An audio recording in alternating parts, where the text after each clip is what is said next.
And tell us what happened there in Florida, where President Trump totally outperformed expectations in Miami-Dade County and blew it out of the water.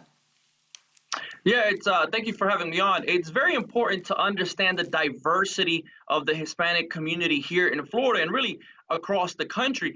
This diversity translates into a diversity of opinion and a diversity of priorities when it comes to the issues that Latinos in Florida care about. If you look at South Florida, the issue and the topic of far left policies, many times described as socialist or democratic socialist policies, was really one of the key areas where Trump invested time in. But it's also very important to note that they focused on the economy, one of the #1 issues for Hispanics across the state, particularly now with the pandemic. The Trump campaign would host roundtables with entrepreneurs. They hosted events specifically with Latinas. They hosted events specifically with people from Venezuela.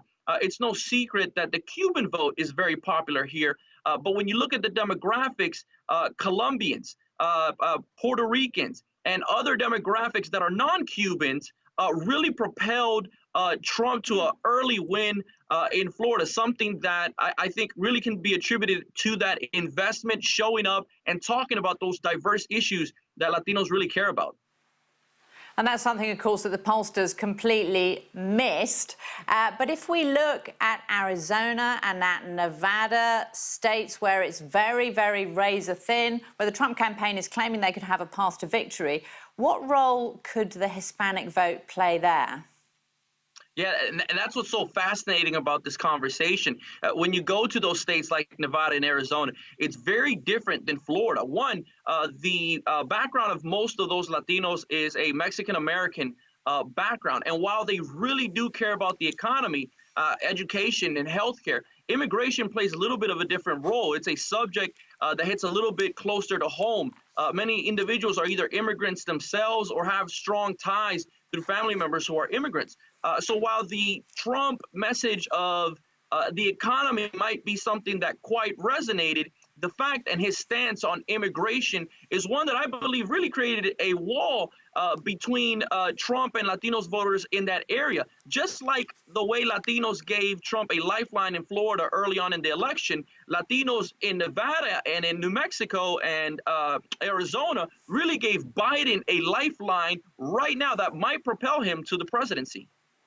Wadi, it's Babita here in London. You and I spoke a few weeks ago about this crucial vote, and it's turning out to be very much what you said it would be. But I'm just wondering for our viewers how you can really break up what that Latino vote is all about, because we're talking about a number of different groups here under that umbrella, under that label of Latino, aren't we? Yes, 100%. I think some of the key demographics to look at is Puerto Rican voters. Puerto Rican voters have historically been in New York. Because of Hurricane Maria a couple of years ago and lack of economic opportunity on the island, we really saw an exodus from Puerto Rico to the I-4 corridor in Florida, Orlando to Tampa. And we all know that Florida is a huge swing state. This demographic has played a key role in the 2016 election and right now in 2020.